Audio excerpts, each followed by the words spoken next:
اتنا قریب ہوتا ہے، اتنا قریب ہوتا ہے، اتنی اپنی زبان سے مجھ پر سلام پڑھتا ہے، درود پڑھتا ہے، میں اللہ کی دی ہوئی طاقت سے اپنے کانوں سے سن لیتا ہوں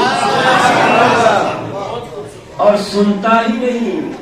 آقا فرماتے ہیں میں اپنی آنکھوں سے دیکھ بھی لیتا ہوں، دیکھتا ہی نہیں۔ سرکار فرماتے ہیں میں اپنے اس غلام کو پہچان بھی لیتا ہوں۔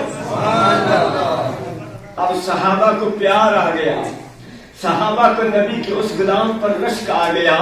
عرض کی یا رسول اللہ اتنا خوش قسمت آپ کا کوئی غلام ہو کہ جو آپ پر درود و سلام پڑھے، ایمان پر قائم رہ کر وقت پر نماز پڑھ کے اور ساری کائنات سے زیادہ آپ سے محبت بھی کرتا ہے، آپ پر درود و سلام بھی پڑھتا ہے، آپ اس کے درود و سلام کو سنتے بھی ہیں، آپ اپنے اس غلام کو دیکھ بھی لیتے ہیں، اس کو کیا خوشخبری ملے گی؟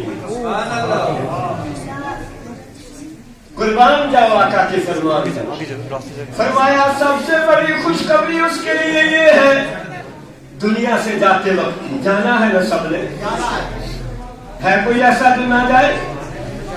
جانا ہے نا سب نے۔ اب جب جانا ہے تو جانے کا وقت بھی بڑا عجیب ہوتا ہے، بڑا سختی کا وقت ہوتا ہے، بڑا پریشانی کا وقت ہوتا ہے، جب زندگی اور موت کی کشمکش ہوتی ہے۔ ہمارے اس جسم سے جب روح نکلتی ہے، یہ جسم روح کا مکان ہے۔ میں اور آپ جب اپنی وادی کو چھوڑتے ہیں، اپنے مکان کو چھوڑتے ہیں، ہمارا دل کتنا پریشان ہوتا ہے۔ ارے وہ روح جو 40 سال یا 50 سال 100 سال اس مکان میں رہتی ہے، اور جب اس مکان سے وہ روح اللہ کے حکم سے نکلتی ہے تو پھر کیا حال ہوتا ہے۔ اللہ اکبر۔ فرمایا جس وقت روح اس جسم سے نکلے گی، آقا فرماتے ہیں اس میرے غلام کو اللہ پاک، میرے اس عاشق کو اللہ پاک میرا دیدار کرائے گا۔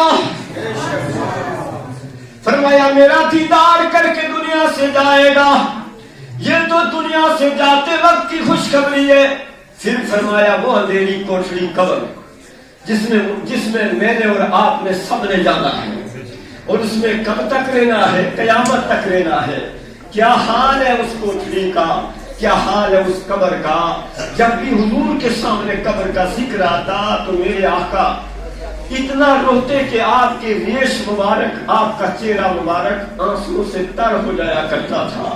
صحابہ عرض کرتے تھے یا رسول اللہ ہمارے ماں باپ آیا کہ دنیا کی آخری منزل قبر ہے اور آخرت کی پہلی منزل قبر ہے، جو اس میں کامیاب ہو گیا تو کامیاب ہو گیا۔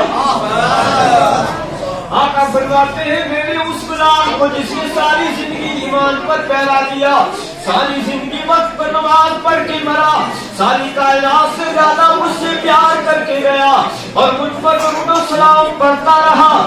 فرمایا جب اس کو قبر میں رکھا جائے گا، رکھ کے سارے واپس آ جائیں گے، اکیلا میرا غلام ہوگا، تنہائی ہوگی، قبر کا اندھیرا ہوگا، گھبرائے گا۔ اللہ کی رحمت جوش میں آ جائے گی، اللہ غیب سے اس کی قبر میں ایک ایسا نور پیدا فرمائے گا، ایک ایسی لائٹ پیدا کرے گا۔ وہ مرنے والا نبی کا غلام عرض کرے گا اے پروردگار میرے گھر والوں نے میری قبر میں کوئی دیا نہیں جلایا، کوئی لائٹ کا انتظام نہیں کیا، اے اللہ یہ کس چیز کا نور ہے؟ غیر سے آواز آئے گی میرے بندے سب سے زیادہ قیمتی چیز میں جو تجھے عطا فرمائی تھی وہ ایمان تھا، اور تو دنیا سے ایمان کو بچا کے لے آیا، اور تمام عبادتوں کی جان تجھ پر میں نے فرض کی تھی نماز کی شکل میں۔ فرمایا ساری زندگی تو نے نماز کو قائم کیا۔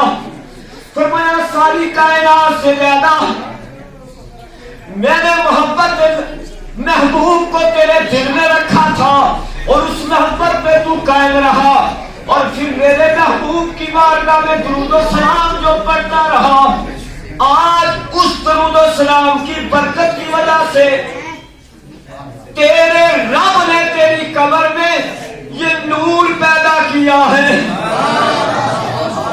اے نبی پاک کی میلاد منانے والوں، حضور سے پیار کرنے والوں، فرمایا صرف اس کی قبر نہیں، وہ دنیا کے جس بڑے سے بڑے قبرستان میں اگر دفن ہوگا نا، اللہ پاک اس کے پڑوس میں دفن ہونے والے ایمان والے اور ایمان والیوں سب کی قبروں کو اپنے نور سے منور فرمائے گا۔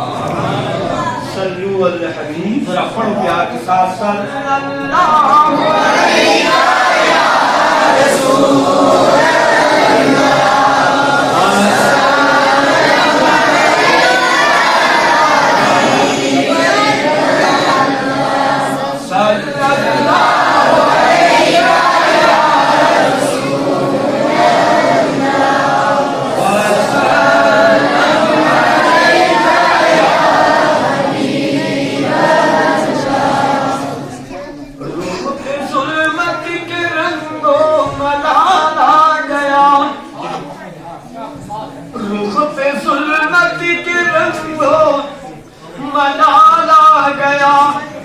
ارے جگ میں جب آفتاب کمال آ گیا، جگ کہتے ہیں آپ سب جانتے ہیں دنیا کو، اس دنیا میں جگ میں جب آفتاب کمال آ گیا، اور صرف ٹھنڈا منڈی والوں کو خوشیاں نہیں منا رہے، سبحان اللہ، صرف آپ اپنی جامع مسجد میں خوشی نہیں منا رہے، سبحان اللہ، حضور کی شان پر قربان جاؤ، حضور کے جشن میلاد پر قربان جاؤ۔